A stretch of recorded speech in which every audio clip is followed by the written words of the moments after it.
ছেড়ে চলে গিয়েছিলেন প্রেমিকা, হতাশায় ডুবেছিলেন জুবিন, আর এখন শোকে পাগল স্ত্রী। মাত্র 52তেই শেষ হয়ে গেল জুবিনের যাত্রা। সিঙ্গাপুরে স্কুবা ডাইভিং দুর্ঘটনায় প্রয়াত জুবিন গড়। অসমের সঙ্গীত আইকনের অকাল প্রয়াণে শোকস্তব্ধ গোটা দেশ। ভক্তদের চোখে জল, বিশ্বাসই করতে পারছেন না জুবিন নেই। স্ত্রী গরিমার ভেঙে পড়া ছবি ভাইরাল, কান্নায় ভাসছে সোশ্যাল মিডিয়া। প্রেমিক থেকে জীবন সঙ্গী, চিঠির সূত্রে শুরু হওয়া জুবিন গরিমার রূপকথার কাহিনীর কথা জানেন কি?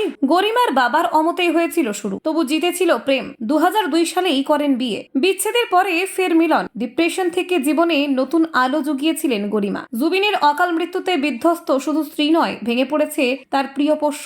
ইয়া আলী থেকে অনামিকা, প্রতিটি গানে অমর হয়ে রইলেন সঙ্গীত সম্রাট। কিন্তু জুবিনের স্ত্রীকে কি চেনেন? দেখুন, মাত্র 52 বছর বয়সে চলে গেলেন জনপ্রিয় সঙ্গীত শিল্পী জুবিন গড়। সঙ্গীত জগতের এক উজ্জ্বল নক্ষত্রের এই অকাল প্রয়াণে শোকস্তব্ধ গোটা দেশ। শুক্রবার সিঙ্গাপুরে স্কুবা ডাইভিং করতে গিয়ে দুর্ঘটনার কবলে পড়ে প্রাণ হারান অসমের এই কিংবদন্তি শিল্পী। ভক্তরা এখনো বিশ্বাস করতে পারছেন না যে তাদের প্রিয় গায়ক আর নেই। জুবিন গর্গ শুধু অসম নয়, গোটা উত্তর পূর্ব ভারতের জন্য এক জীবন্ত প্রতীক ছিলেন। তার কণ্ঠস্বরের অন্য জাদু ভক্তদের হৃদয়ে বিশেষ জায়গা করে নিয়েছিল। ইয়া আলী, মায়া, অনামিকা, প্রতিটি গানেই তিনি নিজের স্বতন্ত্র সুরের ছাপ রেখে গিয়েছেন। তাই তার মৃত্যুর সংবাদ যেন এক ঝটিকায় পুরো সঙ্গীত জগৎকে স্তব্ধ করে দিয়েছে। ব্যক্তিগত জীবনে জুবিন ছিলেন অত্যন্ত প্রাণবন্ত একজন মানুষ। বন্ধুদের সঙ্গে আড্ডা দেওয়া থেকে শুরু করে সামাজিক কাজকর্মে অংশগ্রহণ, সবেতেই তার উচ্ছ্বাস ধরা দিত। কিন্তু জীবনের শেষ অধ্যায়ে এসে এমন দুর্ঘটনায় মৃত্যুবরণ করবেন তা কেউ কল্পনা করতে পারেননি। স্বাভাবিকভাবেই স্বামীর মৃত্যুর খবরে বিধ্বস্ত হয়ে পড়েছেন স্ত্রী গরিমা সাইকিয়া। সোশ্যাল মিডিয়ায় ছড়িয়ে পড়েছে তার একটি ছবি, যেখানে দেখা যাচ্ছে তিনি ভেঙে পড়া অবস্থায় বসে আছেন। চোখ দিয়ে টলমল করে জল গড়িয়ে পড়ছে। দীর্ঘ 2 দশকেরও বেশি সময় সম্পর্ক এইভাবে ছিন্ন হয়ে যাওয়া তার পক্ষে মেনে নেওয়া দুঃসহ হয়ে উঠেছে। 2002 সালে বিয়ে করেন জুবিন ও গরিমা। তাদের প্রেম কাহিনী যেন একেবারে রূপকথার মতো।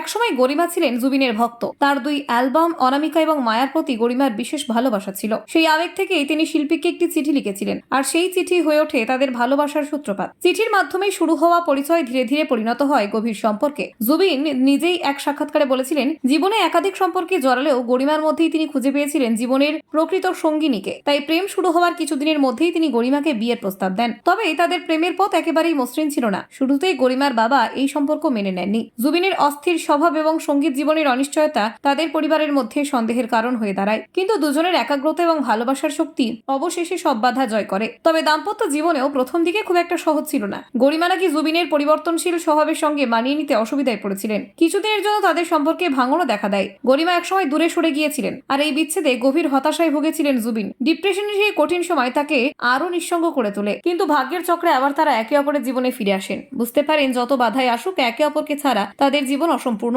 অবশেষে 2002 সালে তারা আনুষ্ঠানিকভাবে বিবাহ বন্ধনে আবদ্ধ হন। দাম্পত্যের পর তাদের জীবন আবারও নতুন রঙে রঙিন হয়ে ওঠে। গরিমা শুধু স্ত্রী হিসেবে নয়, জুবিনের কর্মজীবনের অন্যতম শক্তি হয়ে ওঠেন। তিনি সবসময় পাশে থেকে জুবিনকে সমর্থন করেছেন এবং তার সঙ্গীত জীবনের উন্নতিতে গুরুত্বপূর্ণ ভূমিকা পালন করেছেন। জুবিনের ব্যক্তিগত জীবন ও পেশাগত সাফল্য সবসময় পরস্পরকে সমৃদ্ধ করেছে। তিনি যেমন মঞ্চে গান গেয়ে ভক্তদের মোহিত করেছেন, তেমনি বাড়িতে গরিমার সঙ্গে কাটানোর সময় তাকে মানসিক শক্তি জুগিয়েছে। তাদের প্রেম কাহিনী বহু তরুণ তরুণীর কাছেই ছিল অনুপ্রেরণা। ব্যুরো রিপোর্ট, নির্ভীক বার্তা।